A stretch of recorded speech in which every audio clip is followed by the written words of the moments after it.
बिस्मिल्लाहिर्रहमानिर्रहीम, अस्सलाम वालेकुम नाज़रीन। आप लाइव प्रोग्राम देख रहे हैं एहतसाब और मैं इमरान खान। वज़ीर-ए-आज़म पाकिस्तान इमरान खान साहब चीन के दौरे पर गए हैं और उसके हवाले से कुछ कंट्रोवर्सीज़ हैं। कुछ लोग कहते हैं कि उनको शायान शान प्रोटोकॉल नहीं मिला जो मियाँ नवाज शरीफ साहब को मिला करता था। परवेज़ रशीद साहब ने तो एक तस्वीर भी ट्वीट की है, वो तस्वीर दिखाएं जी। उन्होंने तस्वीर ट्वीट की है जिस तस्वीर में उन्होंने कहा तस्वीरें बोलती हैं, और एक तस्वीर लगाई जहाँ पे नवाज शरीफ साहब के साथ ये मौजूद हैं चाइना के सदर और इमरान खान साहब के साथ मौजूद हैं कुछ अमले के लोग। तो परवेज़ रशीद साहब की ये तस्वीर बोल रही है। अब ये तस्वीर भी ट्वीट की है। कुछ लोग ये भी कह रहे हैं कि सिर्फ एक असिस्टेंट फॉरेन मिनिस्टर ने वज़ीर-ए-आज़म इमरान खान साहब को क्यों रिसीव किया, उनका बड़ा और बेहतर इस्तकबाल होना चाहिए था। तो इसके बारे में आज हम बात करेंगे आज के प्रोग्राम में, और फिर उसके बाद मियाँ नवाज शरीफ साहब की जो मेडिकल रिपोर्ट है उस पर भी, और पाकिस्तान में बढ़ती हुई दहशतगर्दी। गुज़िश्ता साल जो दहशतगर्दी के वाक़यात हैं उनमें 56% इजाफा हुआ है। अफ़गानिस्तान में तालिबान की हुकूमत आने के बाद ऐसा लगता था कि भारत की कमर टूटी है और दहशतगर्द कमज़ोर होंगे, लेकिन पाकिस्तान में दहशतगर्दी के वाक़यात के अंदर लगातार इजाफा हो रहा है। अभी तुरबत से कुछ गैर मुसद्दका इतलात आ रही हैं, कन्फर्म कुछ नहीं है, लेकिन पंजगूर में और नौशकी में खौफनाक तसादम हुआ है, अटैक किया गया है पाक फ़ौज के ऊपर। और अब जो दहशतगर्द हैं उनकी काबिलियत या उनकी हिम्मत इतनी ज़्यादा बढ़ गई है कि वो पाक फ़ौज के बराह रास्त आकर कैंप्स के ऊपर अटैक्स कर रहे हैं।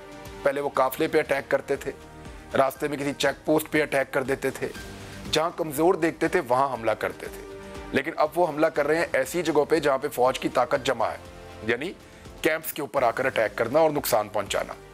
दूसरी जानिब पंजगूर में अभी तक ऑपरेशन चल रहा है। फौज ने वहां पे मौके के ऊपर कुछ दहशतगर्दों को मार दिया था। फौज का नुकसान बहुत ज़्यादा हो रहा है, थोड़ा सा पहले भी हुआ था, अभी भी हुआ है, और एक एक जान कीमती है।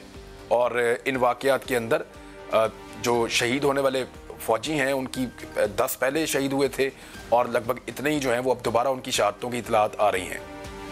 कन्फर्म चीज़ें अभी तक सामने नहीं आई, लेकिन फिर एक और अटैक मुबैना तौर पे तुरबत से अभी सोशल मीडिया पे रिपोर्ट हो रहा है, मेन स्ट्रीम मीडिया में भी नहीं आया। तो इसके बारे में तफसीलात आएंगी, वो भी आपके साथ शेयर करेंगे। लेकिन ये दहशतगर्दी क्यों बढ़ रही है? आपके पास दो ऑप्शन होती हैं, या लड़ाई को अपने दरवाजे पे लड़ें या दुश्मन के दरवाजे पे ले जाएं। तो दुश्मन कौन है उसको पहचानेंगे कैसे, और इस लड़ाई को लड़ने का तरीकाकार क्या होगा? क्या पाकिस्तान के कबायली इलाका जात, ख़ासतौर पर TTP और जो बलूचिस्तान की दहशतगर्द तंजीमें हैं, वो एक उनकी बढ़ती हुई कार्रवाइयाँ एक नए ऑपरेशन का तकाजा कर रही हैं पाकिस्तान में? ये बड़े और अहम सवालात हैं। ये छोटे वाक़यात नहीं हैं जो हुए हैं बलूचिस्तान में हालिया दिनों में, ये बड़े वाक़यात हैं, और इनको पूरी दुनिया की मीडिया ने बड़े पैमाने पर रिपोर्ट भी किया है। मेरे साथ जो मेहमान मौजूद हैं, मैं तारुफ कर रहा हूँ ज़रताज गुल वज़ीर साहबा, क्लाइमेट चेंज के हवाले से पाकिस्तान तहरीक इंसाफ की बहुत शुक्रिया आपका। सेनेटर अफनानुल्लाह खान साहब PMLN से आपका ताल्लुक़ है, बहुत शुक्रिया आपका भी। मेरे साथ मौजूद है कादर खान मंदोखेल साहब, और आपका ताल्लुक पाकिस्तान पीपल्स पार्टी से है, मेंबर कौमी असम्बली हैं आप, बहुत शुक्रिया आपका भी। अच्छा, सबसे पहले ज़रताज गुल वज़ीर साहब आप बता दें कि इमरान खान साहब को शायान शान प्रोटोकॉल क्यों नहीं मिला जो सरबराह मुमलिकत को मिलना चाहिए? इसके ऊपर जो है वो तनकीद की जा रही है आपके मुखालिफिन की जानिब से, जवाब क्या? थैंक यू खान साहब, thank you for inviting me. सबसे पहले तो ये जो इस वक्त विंटर ओलंपिक्स हो रहे हैं, और इस वक्त कुछ एक साइड के कुछ ममालिक ने जो इसका बाइकआउट भी किया है, वहाँ पे 30 के करीब सरबराह मुमलिकत का और प्राइम मिनिस्टर इमरान खान का बड़े अहम ट्रिप के ऊपर, और ये एक गवर्नमेंट का ऑफिशियल ट्रिप है, और उसके अंदर बहुत सारे प्रेसिडेंट जो है उनके साथ भी, चाइना के उनके साथ भी उनकी मुलाकात है, और पाकिस्तान का वहाँ पे जाना, सऊदी अरेबिया का वहाँ पे जाना, उसका रशिया का जो है उनके प्रेसिडेंट का वहाँ पे जाना, इसकी बहुत अहमियत है। और पाकिस्तान के लिए तो सबसे बड़ी अहमियत की बात यह है कि पाकिस्तान का CPEC का पहला फेज़ जो है वो जो कि डेवलपमेंट का था, जिसमें रोड्स बननी थी, जिसमें इस तरह के टनल्स बनने थे, जिसमें डैम्स बनने थे, वो कंप्लीट हो चुका है। और अब जो सेकंड फेज़ है उसके स्टार्ट के लिए प्राइम मिनिस्टर इमरान खान वहाँ पे गए हैं और उसके ऊपर बात होगी। और उसमें जो सबसे बड़ी बात ये है कि जो इकोनॉमिक जोन्स वहाँ पे बन रहे हैं पाकिस्तान के अंदर, जो पाकिस्तान में सनतकारी होनी है, जो चाइनीज़ डेलीगेशन या जो चाइनीज़ एंटरप्रेन्योरशिप और ट्रेड पाकिस्तान के अंदर आएगी और पाकिस्तान के वहाँ पे जाएगी और पाकिस्तान की इकॉनमी मज़ीद इंतहाई ज़बरदस्त हो जाएगी, उसके ऊपर काफ़ी बातचीत है। ऐसी उसमें पस मंज़र में जहाँ पे चाइना पाकिस्तान की दोस्ती की सीपेक की सेकंड फेज़ की इंतहाई कामयाबी के साथ इंतहाई ज़बरदस्त किस्म के इस वक्त पाकिस्तान चाइना की दोस्ती और हमेशा से रही और हमेशा इंशाल्लाह कायम रहेगी। ऐसे में PMLN का छोटी छोटी ट्वीट्स करके, हरकतें करके और तस्वीरें वैसे खुद बोलती हैं, उस तस्वीर के ऊपर खुद उन्होंने मार खाई है, वो नवाज शरीफ की बेसिकली नूर खान बेस की जो पाकिस्तान में चाइनीज़ प्रेसिडेंट तशरीफ लाए थे, ये उस की वो है तस्वीर है। और हमेशा ये तस्वीरों के ऊपर PTI का जलसा होता है, अपने जलसे के ऊपर PTI के लाखों लोगों की तस्वीरें लगा देते हैं और फिर बाद में इनको डिलीट करनी पड़ती है। तो ऐसे में एक साइड का दुश्मनों का CPEC को अच्छा ना समझना और चाइना के पाकिस्तान में डेवलपमेंट ना हो, इसको बुरी नजर से देखना। नवाज शरीफ साहब की पर्चियों पे तनकीद करते हैं जब वो पाकिस्तान से बाहर अहम दौरों पे जाते हैं कि ओबामा के साथ बैठ के वो पर्ची पकड़ी हुई है और ये मामला हैं। आप लोग छोटी छोटी चीजें नोट करते हैं तो वो क्यों ना करें? वो ये कहते हैं कि शायान शान प्रोटोकॉल नहीं मिला। देखिए, प्राइम मिनिस्टर इमरान खान की जो कैरिज्मा है, जो उनकी एक शान रसूल का मुकदमा लड़ना, पाकिस्तान का मुकदमा लड़ना, पाकिस्तान की इकॉनमी के लिए मुकदमा लड़ना, कश्मीर का मुकदमा लड़ना, फ़लस्तीन के लिए मुकदमा लड़ना, उनका स्टेचर बहुत बड़ा है। और पाकिस्तान चाइना की दोस्ती को इस नज़र में जो दुश्मन देखते हैं उसका PMLN के लोगों के साथ एक यक ज़बान होना कोई नई बात नहीं है। ये हमेशा दुश्मन की ज़बान बोलते हैं, PMLN की एक आदत है, क्योंकि इनकी ज़ातियात की लड़ाई, इनके पैसे की लड़ाई है, करप्शन की लड़ाई है। ये अपनी आल जायदाद जो है उसको बचाना चाहते हैं। आपको पता है, आप उसके ऊपर बात करेंगे कि क्या इंग्लैंड के अंदर जो है नवाज शरीफ अपने आपको शर्मिंदा कर रहे हैं। मैं जरा रुकिएगा। राहुल गांधी ने स्टेटमेंट दिया है कि भारत की गलत पॉलिसियों के नतीजे में पाकिस्तान और चाइना करीब आ गए हैं।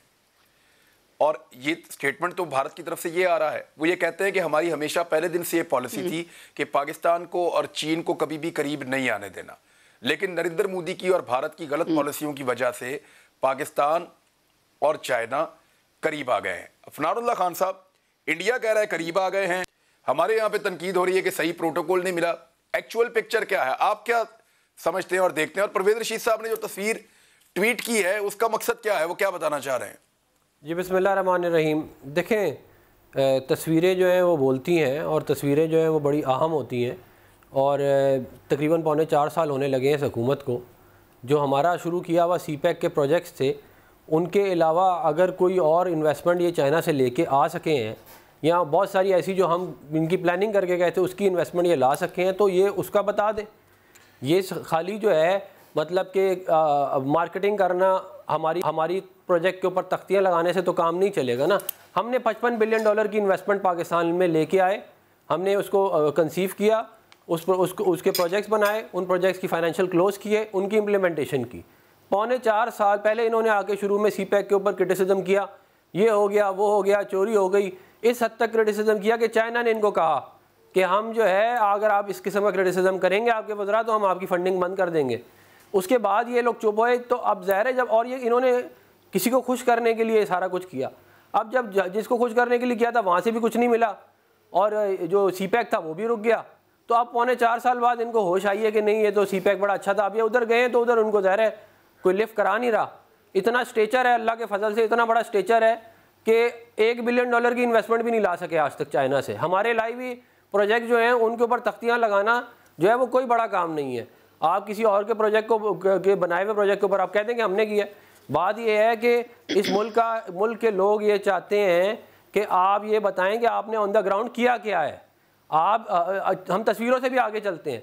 आप ये बताएं 3.25 साल में कितने $1 बिलियन आप इन्वेस्टमेंट लेके आए हैं चाइना से, कितने आपने ML1 का प्रोजेक्ट कंप्लीट किया है, उसका फाइनेंशियल क्लोज हुआ है। आपने जो हम एक मोटरवे का हिस्सा था जो हमने नहीं बनाना शुरू किया था सक्कर हैदराबाद का, उसके वो आज तक शुरू नहीं हुई। उसके ऊपर अभी तक चौथा साल इनका शुरू होने वाला है, वो अभी तक ये नहीं कर सके। तो ये बातें कहना कि जी करप्शन, ये मैं अभी गवर्नमेंट से पूछता हूँ, ये इनको जवाब देना पड़ेगा कि इन्होंने डेवलपमेंट में कितना किया।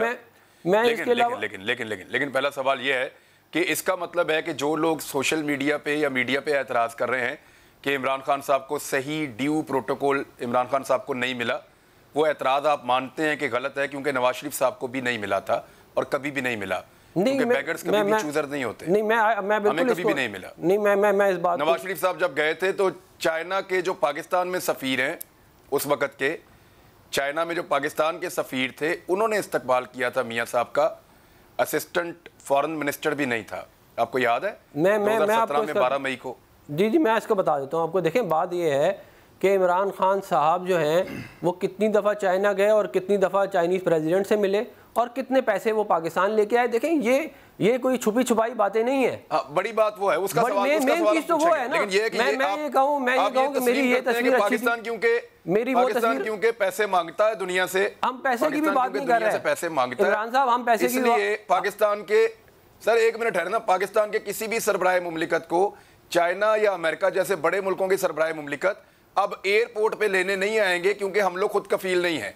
ये बात तो तस्लीम करनी पड़ेगी सबको, चाहे नवाज शरीफ हो, चाहे आसिफ अली जरदारी हो, चाहे इमरान खान हो, सबके साथ यही होगा। मेरी गुजारिश सुन ले, मैं बस ये कहना चाहता हूँ कि हम वहाँ पे जो है वो बैगिंग बाउल लेके नहीं गए थे, हम $55 बिलियन की इन्वेस्टमेंट लेके आए थे, जो म्यूचुअली बेनिफिशियल थी चाइना की और पाकिस्तान की। उनका ओबोर था और हमारी टेरिटरी थी, हमने स्ट्रेटेजिक अलायंस उनसे किया।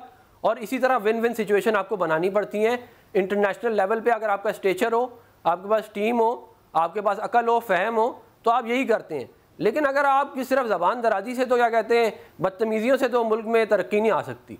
अगर आपका इतना विजन था, इतने आप जबरदस्त। खेल साहब, क्या आप मानते हैं कि मियां नवाज शरीफ साहब की जिसके, जी आप दे दें, क्या जवाब देना चाह रही हैं? फिर मैं मंदो खेल साहब से पूछता हूँ, क्योंकि वो तो सारा कुछ नवाज शरीफ साहब के खाते में चला गया है। मंदो खेल साहब की पार्टी ये कहती रही है हमेशा से कि सीपैक जरदारी साहब ने बड़ी मेहनत की थी और ये जितना पैसा नवाज शरीफ साहब के दौर के अंदर तय पाया चाइना के साथ कि वो पाकिस्तान में इन्वेस्ट करेंगे, ये एक्चुअली जरदारी साहब की मेहनत का नतीजा है। वो तो ये कहते हैं पीपल्स पार्टी वाले। लेकिन आप क्या कह रही हैं? आप फरमा दें, मैं कादर मंदो खेल साहब के पास जाता हूँ। जी खान साहब, मेरे ख्याल में फैक्ट्स को ठीक कर ले, ये बिल्कुल हकीकत है। जारी बात है, हमारी तो 2018 में पहली दफ़ा ऑलमोस्ट पूरे पाकिस्तान में सिंध के अलावा हुकूमत आई है। हम तो पहली दफ़ा 23 साल की जदोजहद के बाद हुकूमत में आए हैं, लेकिन हमसे जो पहले हुकूमतें थी, ये मेरे ख्याल में फैक्ट्स फाइंडिंग्स करनी चाहिए कि ये जरदारी साहब ने ही इसको सीपैक को स्टार्ट किया था। क्यों मसख करते हैं हकायक PMLN वाले? हाँ, उसको लेकर जो इनके दौरे हुकूमत में था, इन्होंने कहा कि जी हम बेगिंग बाउल लेकर नहीं गए थे। आपने हमेशा बेगिंग बाउल किया, आप पाकिस्तान की खातिर कर्जे लेकर आए, आपने पाकिस्तान की खातिर जो इन्वेस्टमेंट की, लेकिन वो तो आपके बड़े बड़े किकबैक्स की नजर हो गई। उसमें तो सारे बड़े बड़े जो खांचे थे, जो खाए थे, वो तो आपके वज़रा का। आप ये कह रही हैं कि चाइनीज ने हमें किकबैक दिए? आपका वज़रा का, जी अगर आप प्लीज इज्जत के साथ अपने टाइम पे बोलेंगे तो बहुत अच्छी बात होगी। डॉक्टर आप, मेरा ख्याल है तो इन्होंने, जी मैं खान साहब के इस वक्त एंकर पर्सन जो है ना, आप ये बस ये बात बता दें, वापस लेंगे। जी मैं इस वक्त खान साहब को जवाब दे रही हूँ, मैं आपको जवाब दे रही हूँ, बेहतर है कि आप अपने टाइम पे जवाब दे दें। जी दूसरा मैं जरा इनको बता दूं कि जब भी सीपैक की बात आई है, जब भी ख्वाजा आसिफ की करप्शन आई, जब भी नवाज शरीफ की करप्शन आई, जब भी शहबाज शरीफ की करप्शन आई, 15-15 अरब की जो इन्होंने पैसे खाए, जो उन्होंने चोरियां की, ये हमेशा इन्होंने सीपैक के पीछे छुपने की कोशिश की है। सीपैक का जवाब जो है वो चाइनीज प्रेसिडेंट, सीपैक का जवाब पाकिस्तान के अंदर चाइनीज के एम्बेसडर, वो बड़े सक्सेसफुल तरीके से जो जवाब देते हैं, वो जवाब आपको भी सुनना पड़ेगा। वो कहते हैं बड़े जबरदस्त तरीके से पाकिस्तान की जो तहरीक इंसाफ की हुकूमत है, इन्होंने सीपैक 1 को कंप्लीट किया और अब सीपैक 2 की तरफ जिसमें डेवलपमेंट होने जा रही है, हम उसको स्टार्ट करने जा रहे हैं। जहां तक आपके क्रेडिट लेने की बात है, जहां तक आपकी उसकी बात है, देखिए आई एम सॉरी, आपने जो है मोटरवे को गिरवी रखा, आपने स्टेट बैंक को जो है वो आपने जो है रेडियो पाकिस्तान को जो है आपने बनाया। आपके दौर हुकूमत में डेवलपमेंट नहीं हुई, आपके दौर हुकूमत में एक डेवलपमेंट हुई नवाज शरीफ के दौर में, जिसको कहते हैं। जी आपने करप्शन में जरूर डेवलपमेंट की है। 140वें नंबर पे करप्शन में वर्ल्ड चैंपियन है आप करप्शन में। साहब ये जितना चाइना के साथ डीलिंग्स हैं, इसमें चले हुकूमत वक्त ये तो तस्लीम कर रही है कि जरदारी साहब के दौर का एक बड़ा किरदार है, हालांकि मुशर्रफ साहब के जो लोग हैं वो ये कहते हैं कि उस दौर में भी इन चीज़ों पे काम हो रहा था, पेपर वर्क हो रहा था, लेकिन जरदारी साहब के दौर में बेशतर चीज़ें तय पा गई थी। क्या आप तस्लीम करते हैं कि ये सब किया धड़ा और सारी मेहनत नवाज शरीफ साहब की है, जैसा कि PMLN कहती है कि हम लेकर आए पैसा, हमने किया, और वो इसको इन्वेस्टमेंट कहते हैं, आलमी इदारे नहीं मानते, वो ये कहते हैं कि ये चाइना का लोन है जो पाकिस्तान को अल्टीमेटली ये पैसा वापस करना पड़ेगा। जी इमरान खान साहब, एग्जैक्ट उसी तरह मैं शुक्रगुजार हूँ आपका और वज़ीर साहबा का कि आपने पीपल्स पार्टी को आसिफ अली जरदारी साहब को क्रेडिट दिया। यकीनन कोई हक़ाइक़ को तो आप मसख़ नहीं कर सकते हो। तो एग्जैक्ट इसी तरह है जैसा एटमी ताकत का की जो बुनियाद है वो शहीद जुल्फ़िकार अली भुट्टो ने रखा, यकीनन बटन उसका नवाज शरीफ साहब ने दबाया। तो आप उसको ये नहीं कह सकते हो कि नवाज शरीफ ने बनाया, या आप ये भी नहीं कह सकते हो, लेकिन जब एक चीज़ स्टार्ट हो जाती है तो असल काम तो वही होता है। अब एटम बम का फार्मूला, इसको मैनेज करना, इसको तरीके से डॉक्टर कदीर खान साहब की, उनकी पूरी टीम की मेहनत है, तो आप असल क्रेडिट तो आप शहीद जुल्फ़िकार अली भुट्टो साहब को देंगे। यकीनन नवाज शरीफ साहब या बीच में हुकूमतों ने उनके ऊपर काम किए और बटन मियाँ नवाज शरीफ साहब ने दबाया, तो उनको भी क्रेडिट देंगे, मैं उसको माने। लेकिन CPEC का 9 दौरे आसिफ अली जरदारी साहब का दुनिया के सामने आप मान भी रहे, तो हमें इस चीज़ पे क्या झगड़ा है? हमें इस चीज़ का इसका क्रेडिट नहीं लेना चाहिए कि फ़लानी की, जो हकीकत है वो पूरी दुनिया पर आवेद है। लेकिन हमें खुशी है कि इमरान नियाज़ी साहब इस वक्त चाइना के दौरे पे है, जो CPEC का मनसूबा एक सरमरी का शिकार हो गया, ख़ुसूसी तौर पे मगरबी रूट जो मेरा आबाई इलाका जो बलूचिस्तान है, तो वहाँ तो ये काम बिल्कुल रुक किया जो उन्होंने बात की थी, उन्होंने डॉक्टर अफनान साहब ने भी। तो अगर ये अभी गए, लेकिन क्या बात है कि न तो चाइना यकीन कर रहा है मौजूदा हुकूमत पे, न तो इंडस्ट्रियलिस्ट उनके ऊपर कर रहे हैं, एतमाद कर रहा है। क्योंकि अगर ऐसी है तो आर्मी चीफ को मुदाखलत करने की क्या ज़रूरत पड़ी इसी वजह से कि इंडस्ट्रियलिस्ट को भी बिठाने के लिए आर्मी चीफ उसको बोल रहे हैं कि भाई ठीक है, कोई मसला नहीं, हम चाइना के दौरे में भी वो साथ होंगे। तो इस चीज़ का थोड़ा सा मैं एक चीज़ करूँ कि मौजूदा हुकूमत जो 3.5 साल से गुजार दी है, CPEC का मनसूबे जो है ना वो सरदमुरी का शिकार हो गए, और यकीनन ये पाकिस्तान का एक शहर रह गया। यकीनन पाकिस्तान को आलमी सतह पे, जहाँ वो, अगर मैं अफ़गानिस्तान की बात करूँ, कठपुतली हुकूमत जो पिछली थी, या हिंदुस्तान को ले लूँ या अमेरिका को लूँ, उनको ये अच्छा नहीं लग रहा था। लेकिन बात यही आ रही है कि जब पहले दिन असम्बली का इजलास शुरू हुआ है, मेरे लीडर चेयरमैन बिलावल भुट्टो साहब ने कहा, इमरान खान कदम बढ़ाओ, हम तुम्हारे साथ हैं। और एग्जैक्टली शहबाज शरीफ साहब ने कहा कि मिसाके मईशत के ऊपर बात करते हैं, लेकिन मौजूदा हुकूमत ने इन सारी चीज़ों को NRO के साथ मुंसलिक करके रद्द कर दिए। मैं समझ रहा हूँ इस मुल्क को हमने सब ने चलाना है। इस मुल्क को जो भी दरपेश मसाइल है, अगर आप अपोजिशन को दीवार से लगाएंगे और आप नेब को 3.5 साल जिस तरह FIA को, पुलिस को, नेब को इस्तेमाल करते रहे, तो मैं समझ रहा हूँ कि आपने हमारा ज़रूर ये यहाँ तक तो बगाड़ा है कि मेरे जो मेरे बीमार सदर है आसिफ अली जरदारी, उसको ज़रूर आपने अदालतों के चक्कर कटवाए। मेरी अदी फरियाल को ज़रूर आपने कानून की खिलाफ वर्जी करते हुए रात 12 बजे एक खातून होने के बावजूद आपने जेल में धकेला। मेरे खुर्शीद शाह साबिक अपोजिशन लीडर को आपने 2 साल बेटे समेत रखा जेल में, और इस वक्त भी आगा सिराज दुरानी साहब जो है ना वो कस्टडी में है। तो मैं समझ रहा हूँ इन सारी चीज़ों की ज़रूरत नहीं पड़ती कि आपके पास अगर कंक्रीट एविडेंस है, हम एहतसाब से नहीं डरने वाला है। मैं तो कहता हूँ करो, लेकिन थोड़ा सा ये भी तो देख लो कि आपके अपने लोगों के खिलाफ आपने खैबर पख्तूनख्वा में एहतसाब की जो है ऑफिस को आपने ताला लगाया, कहाँ है? कोई आपको नज़र आ रहा है क्या? खैबर पख्तूनख्वा में पिछले 9 साल में कोई करप्शन नहीं हुई है? तो अगर नहीं हुई है तो फिर ये सारी वीडियो ऑडियो ये सारी चीज़ जो आ रही है वो किस बात पर है? तो मैं समझ रहा हूँ कि मौजूदा हुकूमत जो अभी इनके पास, शायद अगर ये कंप्लीट अपोजिशन उसको टाइम भी देती है, पाकिस्तानी अवाम मजीद भी उसको टाइम देते, इनके पास है 1.25 साल, जो पौने 4 साल में वो कुछ नहीं कर सके। मैं यकीन के साथ कहता हूँ कि अल्लाह करे कि मौजूदा जो महंगाई है उसको मजीद ना बढ़े, उसको बरकरार भी रखे, तो मैं क्रेडिट दूंगा कि मौजूदा हुकूमत। अदरवाइज मुझे लग नहीं रहा है कि ये इस महंगाई को भी करे। आपके $1 अरब आ गए। एक ब्रेक लेनी पड़ेगी, एक ब्रेक ले लें, ब्रेक के बाद वापस आते हैं, फिर बात आगे बढ़ाते हैं। खासतौर पे क्योंकि कादर मंदोखेल साहब बात कर रहे हैं और बलूचिस्तान में इस वक्त जो दहशतगर्दी की एक नई वेव है, वो बहुत तेज़ी से दहशतगर्दी के वाक़यात हो रहे हैं।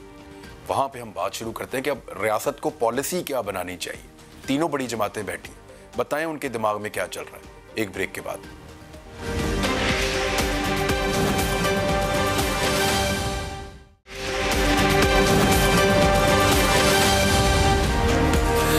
वेलकम बैक नाजरीन। कादर मंदो खेल साहब, आप ही से आगाज कर लेते हैं। ये जो नई दहशतगर्दी की वेव है, अफगानिस्तान के हालात का पाकिस्तान पे इम्पैक्ट आएगा, इसके बारे में सबको खदशात थे, लेकिन जिस तरीके से अफगानिस्तान की एपिसोड का इख्तिताम हो रहा था, ऐसा लगा कि पाकिस्तान काफ़ी हद तक महफूज रहेगा। लेकिन ये जो दहशतगर्दी के वाक़यात हैं और बढ़ते हुए वाक़यात हैं, क्या तकाजा करते हैं, क्या करना चाहिए रियासत को, पॉलिसी अब क्या होनी चाहिए? जी, मैं यकीनन ये कहूँगा कि आप इस चीज़ को, मैं शुरू से ये कहता आ रहा हूँ कि जिस तरह अफ़गानिस्तान में अमेरिका को पसपाई हुई है और खरबों डॉलर उनके ज़ाय होने के बाद वो सबसे बड़ी जो खरबों अरबों डॉलर जो हिंदुस्तान के वहाँ पे इन्वेस्टमेंट थी उन सब पे पानी फेर गया। तो मैं पहले दिन से कह रहा हूँ कि हमें इसको इतना आसान नहीं समझना चाहिए। दुश्मन हमारे चारों तरफ है और इतनी बड़ी उनकी इन्वेस्टमेंट को जो हिंदुस्तान वाले, जो अभी थोड़ी देर पहले आप राहुल गांधी साहब की सुना रहे थे, तो ये सारी चीज़ें उन्हीं की कड़ी है कि वो ये कहते हैं कि इतनी बड़ी आपने इन्वेस्टमेंट की है और किस तरह आपने वहाँ से पसपाई इख्तियार करी। यकीनन वो अपने रा के एजेंटों को, दहशतगर्दों को और पाकिस्तान में रहने वाले पाकिस्तान दुश्मन को इस्तेमाल करने की वो ज़रूर हमें तो पहले दिन से खदशा था और रहना भी चाहिए कि इतनी बड़ी जंग जो हार गई है अमेरिका और इंडिया, तो हमारे खिलाफ तो वो कार्रवाई करेंगे। लेकिन इसके लिए हमें दोबारा मैं ये कहूँगा कि जिस तरह जो नेशनल एक्शन प्लान के जो 20 पॉइंट्स थे उनके ऊपर हमें अमल दरामद जो है ना वो करना चाहिए, जो कि हमने नहीं किए, पिछली हुकूमतें भी नहीं की है। और आपको याद होगा पीपल्स पार्टी के दौर में जहाँ दहशतगर्द इस्लामाबाद के पहाड़ों तक पहुँच गए, जहाँ पूरे मुल्क में एक अफरा तफरी थी, तो अल्हम्दुलिल्लाह अफवाज पाकिस्तान पुलिस और अदारों की मदद से और पीपल्स पार्टी इस चीज़ को, मुझे याद है कि पीपल्स पार्टी ने ऑपरेशंस की पॉलिसी अडॉप्ट की थी उस वक्त की एस्टेब्लिशमेंट ने और हुकूमत ने मिलकर। तो आपको क्या लगता है कि पाकिस्तान को दोबारा एक ऑपरेशंस की पॉलिसी की तरफ जाना पड़ेगा? बिल्कुल यकीनन। देखिए, मैं दोबारा रिपीट करता हूँ, जिन मुल्कों के वहाँ खरबों डॉलर डूब गए और बेइज्जती अलग हो गई है, 20 साल ज़ायद होगी, तो वो आपको आसानी से छोड़ेंगे। ये तो बिल्कुल, ये आप तस्वर में भी नहीं लाओ कि आपको इतना फ्री हैंड देंगे। और फिर सबसे बढ़कर जो आपका सी पे का मनसूबा अगर कामयाब हो गया तो मगरब के सामने क्या रहेगा? तो पाकिस्तान यकीनन एक खुशहाल मुल्क बनेगा, यकीनन एक खिते में सुपर पावर तो एटमी पावर तो है ही है, तो इंशाल्लाह एक मईशत में भी बेहतर करेंगे। तो ये आपके दुश्मन, आपके जो पड़ोस जो दुश्मन बने हुए हैं, जो बने नहीं भी बने हैं अजल से, तो वो आपको इतना आसानी से नहीं छोड़ेंगे। तो इसके लिए मैं समझ रहा हूँ कि पाकिस्तानी क़यादत को, सियासी जमातों को, आपको क्या लगता है कि ठीक है, अफनानुल्लाह खान साहब, आपको लगता है कि ऑपरेशन इस मसले का अभी हल है? रियासत को क्या करना चाहिए, फौज को क्या करना चाहिए, इदारों को, हुकूमत को? देखिए, किसी भी प्रॉब्लम को अगर आपने सॉल्व करना होता है तो आपको सबसे पहला फेज़ जो होता है वो प्रॉब्लम आइडेंटिफिकेशन का होता है। मेरे नज़दीक जो प्रॉब्लम है वो पॉलिटिकल प्रॉब्लम है, वो मिलिटरिस्टिक सलूशन पॉलिटिकल प्रॉब्लम का नहीं होता। ये मेरी अपनी नाक़िस राय में। अगर आप ये समझते हैं कि आप उस पॉलिटिकल प्रॉब्लम को बंदूक के ज़ोर पे ठीक करने की कोशिश करेंगे तो उससे और मसाइल पैदा होंगे। मैं ये समझता हूँ कि आपने अपने दौर में बहुत सारे ऑपरेशंस नहीं, मैं उसकी तरफ आ रहा हूँ, मैं आपको कैरेट एंड स्टिक करना पड़ता है, इसमें कोई शक नहीं है। हमने बहुत सारे ऑपरेशन किए, लेकिन इसका इवेंचुअली जो प्रॉब्लम का सलूशन है वो एक पॉलिटिकल सेटलमेंट ही है। अगर आपने लड़ना है, आप 500 साल लड़ते हैं। What kind of political solution, sir? देखिए, पॉलिटिकल सलूशन ये है, पॉलिटिकल सलूशन ये है कि आप बलूचिस्तान के अंदर फ्री एंड फेयर इलेक्शन होने दें, जो उनके अपने रिप्रेजेंटेटिव हैं उनको आने दें। आप वहाँ पे जब मैनिपुलेशन से ऊपर मैन्युफैक्चर्ड लोगों को लाके बिठाते हैं, वो नुमाइंदे होते ही नहीं अवाम के, वो अवाम के मसले हल नहीं करते, नीचे प्रॉब्लम आ जाती है। जब प्रॉब्लम आ जाती है आप कहते हैं ये देखो ये तो बंदूकें लेके, भाई आप देखें, हमने स्टेबलाइज़ किया था ना, इससे ज़्यादा हालात ख़राब थे, हमने बलूचिस्तान को स्टेबलाइज़ किया था। आपने वहाँ की जो जेन्युइन लीडरशिप है उनको हरा दिया एक मैन्युफैक्चर्ड इलेक्शन के अंदर और एक मुसल्लत-शुदा टोले को लाके बिठा दिया। अब वो मुसल्लत-शुदा टोला जो है वो करप्शन कर रहा है। आप ये कह रहे हैं कि ये इसमें कोई दुश्मन मुल्क मुलव्विस नहीं है, इसमें कोई ऐसी चीज नहीं है, ये सिर्फ और सिर्फ एक पॉलिटिकल नाकामी है। मैं ये बिल्कुल भी नहीं कह रहा कि वहां पे गलत हुकूमत बनने की वजह से ये हो रहा है। नहीं, मैं ये बिल्कुल भी नहीं कह रहा। देखें, आपका दुश्मन जो है ना वो अपने काम करता है। आप अपने दुश्मन से ये उम्मीद ना लगा के बैठें कि वो आपके हक में और आपका अच्छा सोचेगा। आपके दुश्मन ने तो वही करना है जो उसने करना है। बात ये है कि आपकी कमजोरी किधर है, वो आपकी कमजोरी को पकड़ते हैं। आपकी कमजोरी मैंने आपको बता दी है किधर है। अगर आप ये इसी तरह के मैन्युफैक्चर्ड लोगों को ऊपर लाते रहेंगे जिनका आवाम में कुछ नहीं होगा, वो आवाम के प्रॉब्लम रिजॉल्व नहीं करेंगे, फ्रस्ट्रेशन बढ़ेगी, लोग बंदूकें उठा लेंगे, आप कहेंगे यार क्या हो गया। देखिए, मैं एक किताब है द प्रिंस, बड़ी मशहूर किताब है, उसके अंदर आप जाके आप देख लें कि रोमन्स जो है, रोमन एम्पायर बहुत बड़ी एम्पायर थी, बड़ी उनके ज़बरदस्त। रोमन्स का जो कामयाबी की एक बहुत बड़ी वजह थी वो ये थी कि वो प्रॉब्लम की रूट कॉज को पकड़ते थे और वो प्रॉब्लम को ये नहीं करते थे कि अंडर द कारपेट करके जाने दें, जब बाद में होगा तो देखा जाएगा। आप उसकी प्रॉब्लम की रूट कॉज को पकड़ के सही करें, डिटेल एनालिसिस करें इसका। बिल्कुल हाँ, वरना तो देखिए, वरना तो फिर लड़ाई का कोई एंड नहीं होता। बेहतर ये है कि उसको सियासी तौर पे, और देखिए मैं ये समझता हूँ कि अगर कोई रिकंसाइल हो सकता है पॉलिटिकल तरीके से, कोई ग्रुप है, कोई अपना कोई बंदूकें उठाई, उनको अगर आप ला सकते हैं मेन स्ट्रीम में तो उनको लेके आएँ, बजाय इसके कि आप उनको, कोई बाहर बैठा हुआ है वो अपनी कारस्तानी कर रहा है, आप उसको मेन स्ट्रीम में लेके आए ताकि वो फिर वो वाले काम ना। लेकिन अफनानुल्लाह खान साहब वो फौजियों के ऊपर अटैक कर रहे हैं, वो तो कैंप्स तक पहुंच गए हैं, वहां के गोलियां मारते हैं, फिर अनाउंस करते हैं कि हमने इतने फौजी मार दिए हैं, और बाकायदा वजीर दाखिला कह रहे हैं वहां के भी लांगू साहब कि इनके पीछे गैर मुल्की हाथ मौजूद हैं, वो फंडिंग लेते हैं, और वो बहुत पुराने, आपके दौरे हुकूमत में भी उनके खिलाफ ऑपरेशन चल रहा था, आप लोग भी उनको मेन स्ट्रीम में नहीं लाए, हालांकि बड़ी पॉलिटिकल क़यादत आपकी वहाँ पे मौजूद थी। पीपल्स पार्टी के दौरे हुकूमत में भी पॉलिटिकल क़यादत मौजूद थी, वो भी मेन स्ट्रीम में नहीं लाए क्योंकि वो लोग लड़ना चाहते हैं।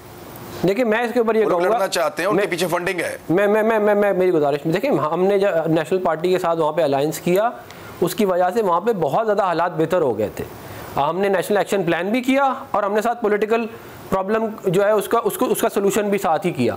मैं ये कह ही नहीं रहा कि आप वहाँ पे ना करें, या कहते हैं जो ज़ाहिर है जो कोई लड़ने आ गया तो उसको आप फूलों के हार तो नहीं बनाएंगे ना। और मैं खराज तहसीन पेश करता हूँ जिन लोगों की शहादतें हुई हैं, अल्लाह ताला आप ये कहते हैं कि कोई ऑपरेशन करने की जरूरत नहीं, पाकिस्तान की हिकमत अमली दिफाई होनी चाहिए। नहीं, मैं ये कह रहा हूँ कि आप पॉलिटिकल प्रॉब्लम को मिलिटरी तौर पे सॉल्व ना करें। मैं ये कह रहा हूँ पॉलिटिकल प्रॉब्लम को मिलिटरीली सॉल्व ना करें, आप पॉलिटिकल प्रॉब्लम को पकड़ें, उसको पहले सही करें, आप उनकी जो जेन्युइन लीडरशिप है उसको ऊपर आने दें, खुद ब खुद जो है मामला सीधे होने शुरू हो जाएंगे। लेकिन अगर आप उनको नहीं आने देंगे तो आप वहाँ पे रिजाइनमेंट होगी। टीटीपी के साथ, सर एक मिनट, आप अपने दौर में टीटीपी के साथ पॉलिटिकल सोल्यूशन क्यों नहीं निकाल पाए? देखिए बलूचिस्तान का मसला और टीटीपी का मसला ज़मीन आसमान का फ़र्क है। मैंने बलूचिस्तान के पस मंज़र में जो भी बात की है वो की है। वहाँ पे एक होम ग्रोन इंसर्जेंसी है, हैंडलर्स थे, और बलूचिस्तान में जो दहशतगर्द हैं उनके भी फॉरेन हैंडलर्स हैं। वो तो फॉरेन हैंडलर्स, तो मैं तो आपको पहले ही कह चुका हूँ कि जब आप अपनी कमजोरी अपने दुश्मन के हाथ में देंगे तो वो उसका फायदा उठाएगा। ये तो देखें ना, आपका दुश्मन तो कार्रवाई डालेगा, आप इस चीज़ को 2 मिनट के लिए साइड पे रख दें। आप ये अज्यूम कर लें कि उसने ये करना ही करना है। आपने अपनी कमजोरी उनके हाथ में क्यों दी है, ये है मेन सवाल। आप जो है क्यों इलेक्शनों को रिग करके ऐसी लीडरशिप लाते हैं जो उनके रिप्रेजेंटेटिव नहीं होती। आप ये कह रहे हैं कि हमें कम से कम बलूचिस्तान के लोगों की महरूमी को दूर करने से मामला शुरू करना चाहिए। तो सरताज गुल वजीर साहबा, इस पे आप कमेंट दीजिएगा, लेकिन एक चीज मैं आपको बता दूं कि आपकी सूबाई और वफाकी हुकूमत ने जो वादे किए थे ना कि ट्रालर माफिया को समंदर में से निकाल देंगे, बलूचिस्तान के माहीगीर आज भी एहतजाज कर रहे हैं कि ट्रालर माफिया बदस्तूर मौजूद है और वो रिश्वत देकर ताकतवर हलकों को और लोगों को आज भी आबी हयात को तबाह कर रहे हैं। बलूचिस्तान में जो माहीगीरों का हक है उसको वो माफिया खा रहा है, और भी बहुत सारी चीज़ें। तो जब आप हुकूक नहीं देंगे तो फिर आप जो मुखालिफ सोच है उसकी स्ट्रेंथ में इजाफा करेंगे, ये भी एक एंगल है। रियासत को अब क्या करना चाहिए, प्लान क्या है? अच्छा देखिए खान साहब, ये बहुत लंबी बात हो गई है। टेररिज्म जो पाकिस्तान की डेमोग्राफी है, पाकिस्तान की जो जोग्राफी और जो पाकिस्तान का एटमी पावर बनना है, और पाकिस्तान एक इस्लामी जमहूरिया पाकिस्तान है। और जब हमने 1947 में सब कॉन्टिनेंट से और अंग्रेज़ों से और हिंदुओं से जब ग़ुलामी से निजात हासिल की थी कायद-ए-आज़म रहमतुल्लाह अलैह की क़यादत में, तो हम पहले दिन से ही इंडिया को खटकते हैं, हम उनको कोई अच्छे नहीं लगते। और आप अपने हमसाया नहीं बदल सकते, लेकिन आप अपनी पॉलिसी ज़रूर बेहतर कर सकते हैं। और ज़ाहिर बात, जिस तरह इस वक्त पाकिस्तान की पेंडेमिक के बावजूद जहाँ दुनिया में रिसेशन आ रही है, वहाँ पे पाकिस्तान जो है वो एक ग्रोइंग इकोनॉमी की तरफ जो है वो फास्टेस्ट ग्रोथ पाकिस्तान की इस वक्त साउथ एशिया के अंदर हो रही है। वहाँ पे जो CPEC है वो इस वक्त सेकेंड फेज के अंदर स्टार्ट होने जा रहा है, जिसके अंदर अब प्रॉपर पाकिस्तान के अंदर डेवलपमेंट होनी है, और वो भी बिजनेस कम्युनिटी की, और जो हमारे इकोनॉमिक जोन है उसने जो है इस वक्त फाल होना है, और पाकिस्तान की इकोनॉमी इंतहाई बेहतरीन हो जाएगी। और इस वक्त जो पाकिस्तान चाइना के तनाजुर में जहाँ पे इस वक्त पाकिस्तान का डेलीगेशन गया हुआ है, वहाँ पे इस वक्त जो टेररिज्म होनी है टेररिज्म के बारे में खान साहब बात करना शायद बड़ा आसान है। हम उन लोगों में से बैठे हुए हैं जिन्होंने टेररिज्म सही हुई है, जिनके घरों में जो है वो बम ब्लास्ट में जली हुई डेड बॉडीज आई हुई हैं। तो ये इस तरह कोई थिक लाइन नहीं होती है कि जी उसको मार दो और इससे मुज़ाकरात कर दो। ये जो डॉक्ट्राइन है ना, ये बड़ी सेंसिटिव है। और वो सेंसिटिव क्या है कि जो आपके आर्म्ड फोर्सेस है उसके ऊपर हमें फख्र है, जो सीसा पिलाई हुई दीवार खड़े हैं। अफगानिस्तान के तनाजुर में जो प्राइम मिनिस्टर इमरान खान बार बार दुनिया को कहते रहे कि इतने सालों की जद्दोजहद या इतने सालों को आपने कोशिश करके बंदूक से आप लोगों ने दुनिया की बेहतरीन फौजें और दुनिया की बेहतरीन टेक्नोलॉजी आई और आपने उनको कोशिश की कि सरेंडर करवा के, लेकिन उसके बाद आप यहाँ से चले गए और आप कोई जो है मुत्तफिका सोल्यूशन आप अफगानिस्तान के लिए नहीं देकर गए। और एक सिर्फ पाकिस्तान ही है जो एवैक्यूएशन भी करवा रहा था फॉरेन डेलीगेट्स की, PIA उस वक्त ऑपरेट भी कर रही थी। और जिस तरह पाकिस्तान ने इस अफगानिस्तान के तनाजुर में एज ए स्टेट का किरदार किया, एक तरफ हम एब्सोल्युटली नॉट कह रहे हैं कि ये टेररिज्म नहीं से रहे, हमने ही सबसे अच्छा काम किया और दहशतगर्दी भी हमें मिल रही है। खान साहब मैं यही तो आपको कह रही हूं कि हमारा क्या मकसद है। हम जब हम इस वक्त जब OIC की भी कॉन्फ्रेंस हुई थी, जब हमने सरबराहान को इस्लामी दुनिया के बुलाया, हमने उनको यही बावर कराने की कोशिश की कि जो अफगानिस्तान का सोल्यूशन है कि उनको वहीं पर उनको अगर आपने उनको इकट्ठे कि तमाम उसको आप एक उनके कैसे हुकूमत जिसको आप एक्सेप्ट कर लें ताकि वो वहीं पर रुक जाए, क्योंकि वहाँ पे भूख है, अफलास है। आप एक ब्रेक ले लें, मैं यहीं से आप बात शुरू की से बात। देखिए मामला ये है कि हमने कुर्बानी दी, हम आगे बढ़े, हमने सबको गले से लगाया, हमने मामला हल किया, दहशतगर्दी भी हमारे घर में, ये तो कोई इंसाफ नहीं है। रियासत अब क्या करेगी? ब्रेक के बाद आप मुझे बताइए।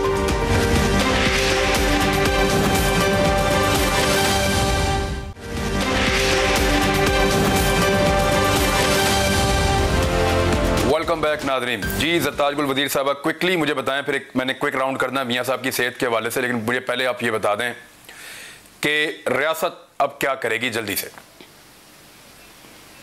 देखिए अभी भी आपको पता है खान साहब, नोशकी और पंजगोर में 13 दहशतगर्द जो हैं हमारे बहादुर आर्म्ड फोर्सेस ने मारे हैं। और इंटेलिजेंस रिपोर्ट तो यही कह रही है कि इनके जो हैंडलर्स थे और उनके राब्ते भारत में और अफगानिस्तान के अंदर मौजूद थे। तो इसका मतलब तो ये कि वही दहशतगर्दी जो वहाँ से आती थी वही कंटिन्यूड है। और पाकिस्तानी मुत्तहिद हैं, पाकिस्तान की पहले नेशनल सिक्योरिटी पॉलिसी भी बन चुकी है, उसमें बहुत सारे स्टेक होल्डर्स हैं। वहाँ पे बॉर्डर्स को सिक्योर करना और इस तरह के वाकयात को जारी बात है कि अब शाहजैन बुगटी साहब को जो है वो स्पेशल वो बनाया गया है, उनको एक स्टेटस दिया गया है कि वो जो बलूचिस्तान के चीफ मिनिस्टर हैं और जो वहाँ पे स्टेक होल्डर्स हैं उनके साथ बैठें और वो करें, देखें कि किन के साथ बात की जा सकती है। जारी बात है उनके साथ तो बात नहीं की जा सकती कि जो पाकिस्तान के आवाम के ऊपर और आर्म्ड फोर्सेस के ऊपर हमले करते और पाकिस्तान की जड़ें खोखली करने की कोशिश करते हैं, उनके लिए तो कोई माफी नहीं है। लेकिन जो पॉलिटिकल सेटलमेंट पूरा नहीं करते ना। आपने गवादर दो तहरीक वालों से जो मुआहदा किया था वो पूरा ही नहीं किया, जो गवादर दो तहरीक वालों से मुआहदा किया वो पूरा ही नहीं किया। मैं उसके भी आपको बात करती हूँ, नहीं, मैं उसके आपको बात करती हूँ। जहाँ तक पॉलिटिकल सेटलमेंट की बात है उसमें ज़रूर ये बात याद रखनी चाहिए, मैं इस चीज़ से एग्री करती हूँ कि अगर बलूचिस्तान की अपनी इलेक्टेड हुकूमत और बलूचिस्तान के अपने लोगों ने फैसला किया हो कि हमने किन लोगों को नुमाइंदों को जो है वो बलूचिस्तान के उसमें प्रोविंशियल असम्बली के अंदर बिठाना और किन को हमने यहाँ फेडरल गवर्नमेंट का हिस्सा बनाना हो, वहाँ पे ये किसी पॉलिटिकल पार्टी की तरफ से इस बात पे जश्न मनाना कि फिर आपने देखा कि मैंने उनकी कैसे उनकी हुकूमत गिरा दी, या अगर यहाँ पे एक छोटे से सूबे से आपके पास सेनेट का चेयरमैन आ जाता है और वो आपको बुरा लगता है और आप बार बार कोशिश करते हैं कि किसी तरीके से उनको हटाया जाए, तो जो महरूम तबके हैं अगर उनकी नुमाइंदगी होगी और आप उनके साथ ऐसा सलूक करेंगे तो ये कोई अच्छी मिसालें तो कायम नहीं होंगी। सिर्फ आखिरी बात मैं उसकी बात करना चाहती हूँ, जो कोस्टल लाइन है जिसकी आपने बात की, वो मैं शेयर कर दूं। ISPR के मुताबिक अभी ताज़ा तरीन ऑपरेशन में केच में एक क्लियरेंस ऑपरेशन किया गया है, 3 दहशतगर्द मारे गए हैं, बड़ी तादाद में असलहा बरामद हुआ है। और ये जो पंजगूर में अटैक हुआ था उसके बाद उसके साथ जो जुड़े हुए अनासर थे उनके खिलाफ केज में ऑपरेशन किया गया और केज के ऑपरेशन में 3 दहशतगर्द न सिर्फ मारे गए बल्कि बड़ी तादाद में असला भी बरामद हुआ है। तो अब पाक फौज ने एक्टिवली वहां पे ऑपरेशंस भी शुरू किए हैं। आप क्विकली इसको कंक्लूड कर दें ताकि मैं दूसरे इशू की तरफ जाऊं। 1-1 मिनट तीनों मेहमानों के लिए मेरे पास है। बात जी जी खान साहब, सिर्फ एक लास्ट बात बताना चाहती हूँ। जहाँ तक उसकी बात है, जहाँ फिशरीज की बात है, जहाँ गवादर की बात है, अभी मैं 2 हफ्ते पहले मैं मेरी टाइम सिक्योरिटी एजेंसीज की कोई 27 ममालिक की जो मुश्तरका जो उनकी एक्सरसाइज होती है ऑयल स्पिल बाराकोडा, मैं उसमें गई थी और मैंने उसमें पार्टिसिपेट किया था।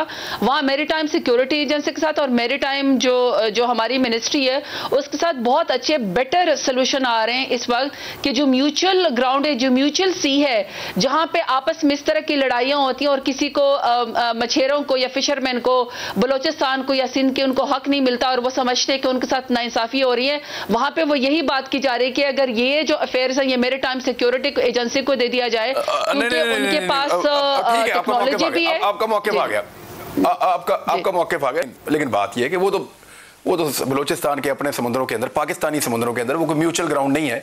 पाकिस्तानी समुद्रों के अंदर वो ट्रालर जो है वो बदमाशी करके आके यहाँ पे और पैसा वैसा खिला के जहाँ खिलाना होता है वो यहाँ पे माफिया मछली पकड़ता है और यहाँ पे आबी हयात को तबाह करता है, ज़ेरे ज़मीन सारी चीज़ें भी तबाह कर देता है और दोबारा आबी हयात वहाँ पे होती भी नहीं है। ये बड़ी तबाही फेरते हैं ट्रालर्स। तो सेनेटर अफनारुल्लाह खान साहब, गवादर 2 तहरीक वाले दोबारा वो भी एहतजाज का धरने का वो कह रहे हैं, वहाँ पे जो हुकूमत के मुआहदे हैं वो पूरे नहीं हुए। मेरे ख्याल में इस पे ज़रूर बात करनी चाहिए हमें, वो लोग शिकवा भी करते हैं। देखिए ये बात दुरुस्त है, जैसे मैंने पहले भी कहा कि पॉलिटिकल इश्यूज़ को पॉलिटिकली ही रिजॉल्व करना चाहिए और अगर आप उनके साथ जो वादे किए उन्हें पूरे नहीं करेंगे और अगर बलूचिस्तान का बजट जो है उसके एक बहुत बड़ी परसेंटेज करप्शन में ज़ाया हो जाएगी या वो आपस में जो है जो भी मामलात करते हैं वो ख़त्म हो जाएगा, तो ज़ाहिर आवाम तक उसका ट्रिकल डाउन नहीं होगा बेनिफिट, तो फिर रिजेंटमेंट आएगी। क्या कहते हैं, ये हो नहीं सकता कि रिजेंटमेंट ना आए। और मैं ये बात दोबारा दोहरा रहा हूँ कि हमें बलूचिस्तान के अंदर जो एक्चुअल उनकी रिप्रेजेंटेटिव हैं उनको ऊपर लाना पड़ेगा, वो ऊपर आएंगे, वो उनके मसाइल हल करेंगे, पॉलिटिकल सोल्यूशन होगा। तो और मैं एक बात ऐड कर दूँ कि CPEC 22 मई 2013 को हुआ था, उससे पहले जिन लोगों ने काम किया उनको मैं पूरा क्रेडिट देता हूं, लेकिन CPEC 22 मई 2013 से पहले एग्जिस्ट नहीं करता था।